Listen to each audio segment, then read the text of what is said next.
¿Cuántos de ustedes han sentido un apretujón en el corazón cuando quieren algo? Creo que todos, ¿cierto? Pues en este momento yo tengo un apretujón en el corazón porque les voy a contar una historia de amor con mi territorio, una historia de amor que me ha atado a lo espiritual y una historia de amor que me ha hecho regresar para encontrar en la ancestralidad lo que finalmente me hizo ser científica. La esencia de todas las cosas está en el sentir. Nosotros realmente somos lo que sentimos.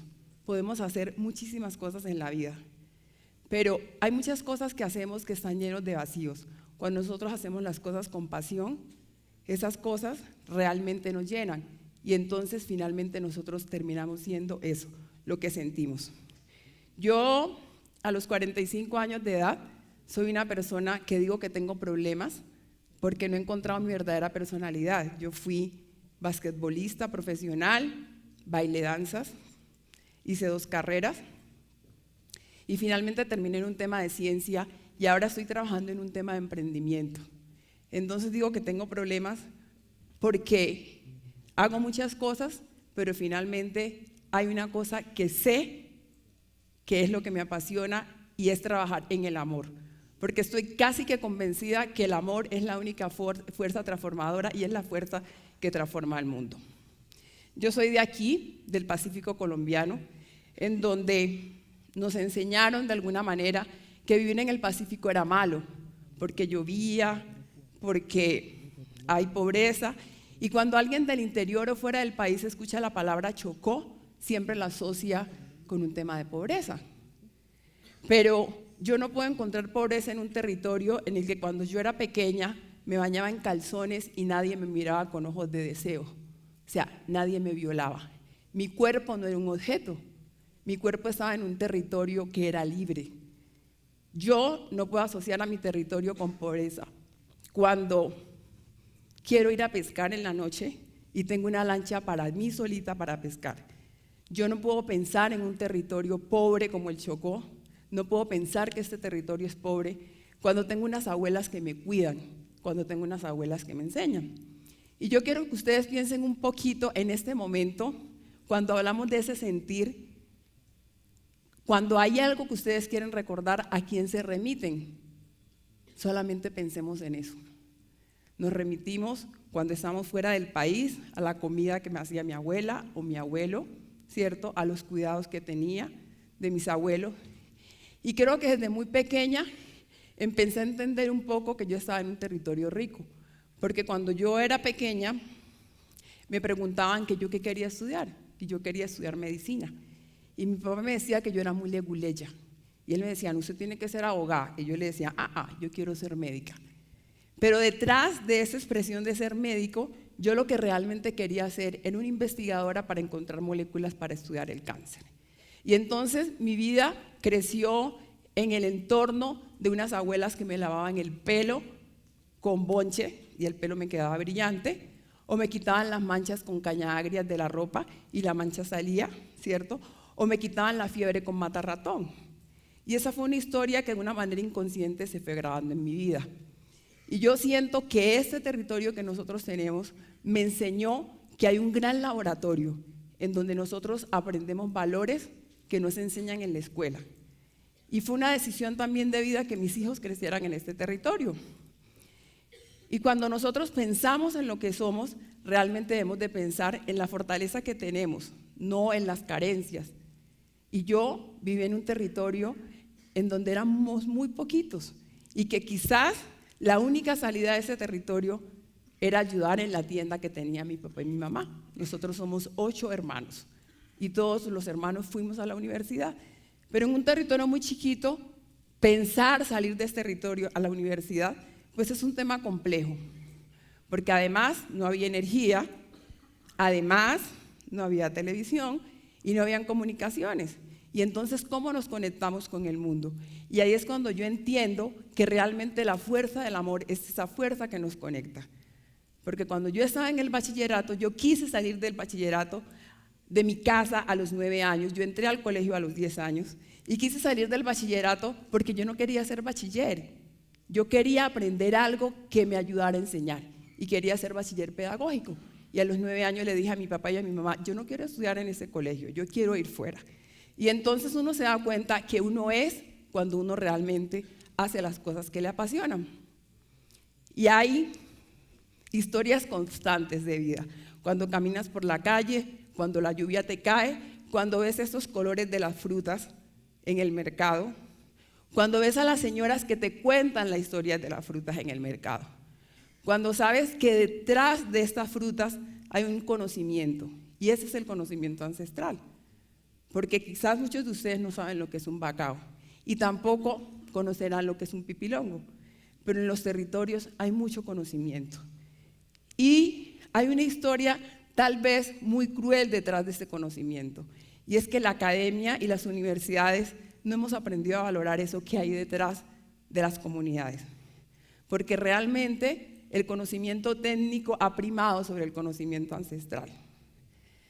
Pero cuando nosotros sabemos que una albahaca o un poleo quita la gripa, y cuando vas a la universidad y te das cuenta que realmente detrás de esa sanación hay moléculas, lo puedes entender más fácil.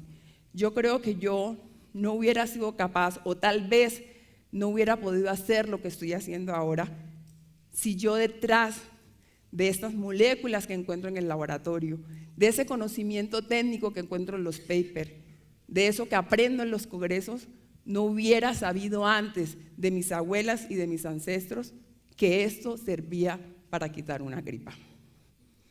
Y cuando nosotros reconocemos que hay un conocimiento ancestral detrás de las cosas, pues también reconocemos que la ciencia tiene que aportarle ese conocimiento ancestral para desarrollar un territorio. Y creo que esto es lo único que puede hacer a los territorios autónomos y felices. Lo que ustedes ven aquí, tal vez algunos los han visto, otros no, esto es simplemente una fibra de una aracase. Es una fibra, quedémonos en fibra para no entrar en términos técnicos. Pero con esta fibra, nuestros abuelos y nuestros ancestros hacen recipientes y hacen contenedores para soportar cosas. Y lo que está dentro de este contenedor son conchas, y las conchas son pesadas porque están hechas de silicato y carbonato de calcio. Sin embargo, sin ir a la universidad, un abuelo sabe que tiene que tejer estos nudos para que la bolsa no se rompa.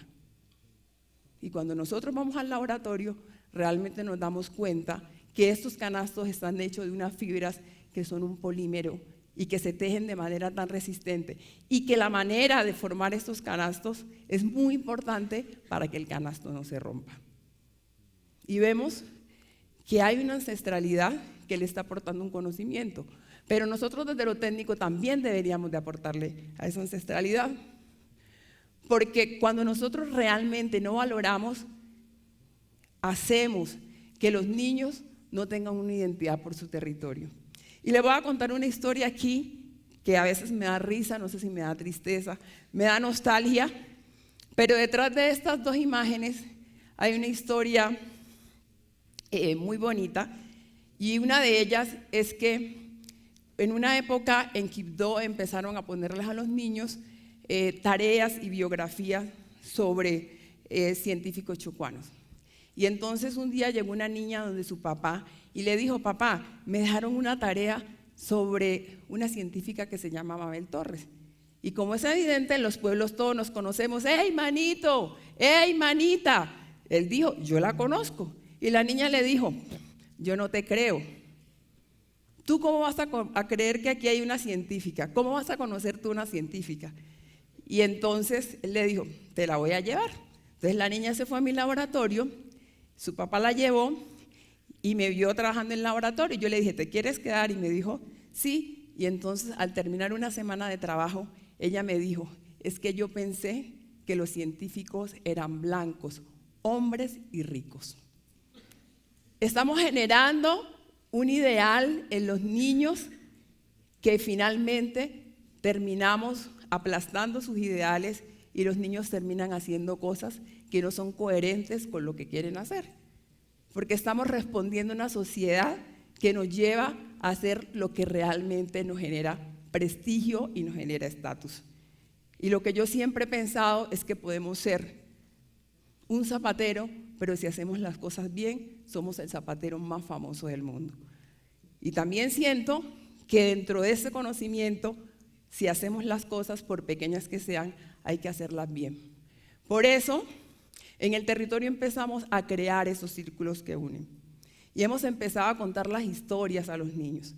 Y los niños que antes decían que querían ser policías o abogados porque ganan plata rápido, o médicos porque les dicen doctor, entonces ahora empiezan a decir, yo quiero ser biotecnólogo, yo quiero ser agrónomo, que son cosas más pertinentes con el territorio. Y nos pasa en Colombia, y nos pasa en las regiones, y nos pasa en Quibdó, y nos pasa en Vallasolano, que es el pueblo donde yo nací.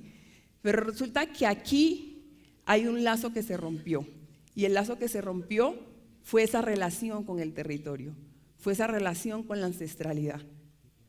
Porque nos creímos por encima del conocimiento y finalmente terminamos haciendo de los territorios lo que nunca creímos que iba a pasar. Y entonces necesitamos empezar a generar ese liderazgo y empezamos también a trabajar con mujeres. Y como parte de unir este conocimiento ancestral con este conocimiento académico, empecé un programa que se llama Mujeres que Sueñan, Libertad para Pensar y para Actuar. Y aquí es donde les voy a contar. Quibdó no tenía una gran oferta de profesionales. No tenía una gran oferta de profesionales en el tema científico porque nuestros profesionales sentían que regresar al Chocó era estar fracasados. O otros también sentían que regresar al Chocó era perder oportunidades, porque en la ciudad están los laboratorios, porque en la ciudad están los espacios para crecer. Cuando yo regresé a hacer mi doctorado de Noruega, la gente pensaba que yo había regresado a Quibdó y al Chocó porque no había encontrado un puesto en otro sitio. Y resulta que tenía muchos puestos y tenía muchas ofertas, pero también sentía que tenía un compromiso. Y eso que sentí de niña, que yo estaba en un territorio que no era rico, fue lo que me hizo volver. Y me hizo volver para crear un modelo que fuera coherente con el territorio. Y empecé a soñar con este modelo, y es el modelo al que yo les llamo el modelo de las empresas globos. Las empresas globos son básicamente un modelo en el que nosotros empezamos a generar valor agregado y productos y servicios de la biodiversidad, de lo que la gente siempre ha hecho, pero que no reconoce que hay un potencial económico ahí, pero que a la vez cuando nosotros generamos autonomía económica estamos generando conservación en los territorios. Y resulta que una vez empecé a trabajar un jabón con este conocimiento que tenía de mis abuelas, de que la caña agria quitaba la mancha, y empecé a trabajar con unas señoras, que ellas se llaman las mismas. Después les puedo contar esa historia.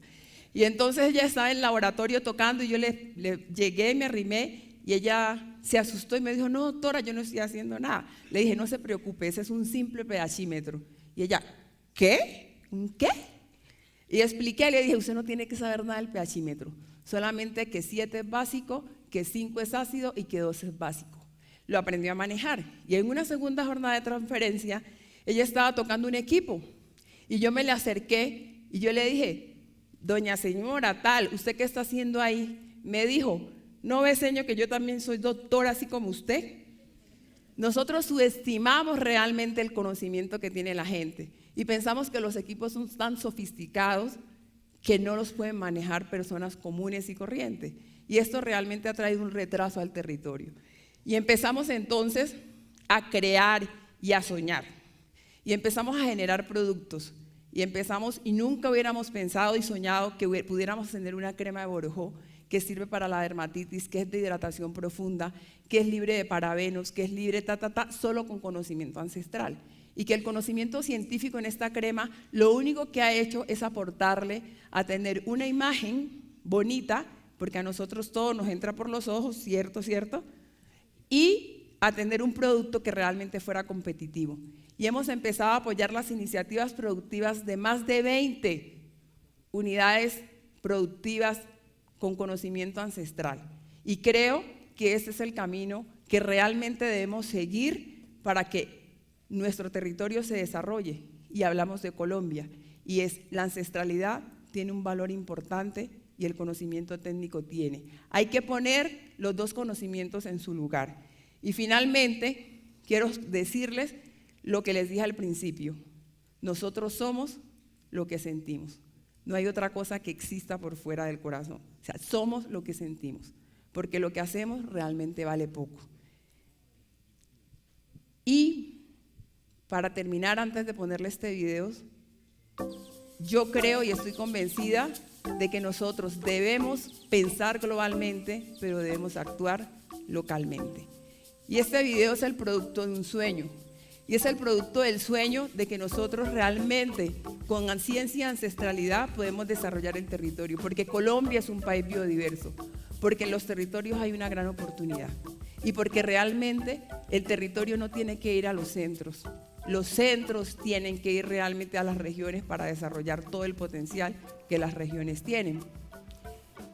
Y este es el sueño de poder tener empresas de base tecnológica en los territorios, en donde las comunidades realmente puedan desarrollar todo su potencial y nosotros valoremos esta biodiversidad a través de los productos y los servicios que usamos.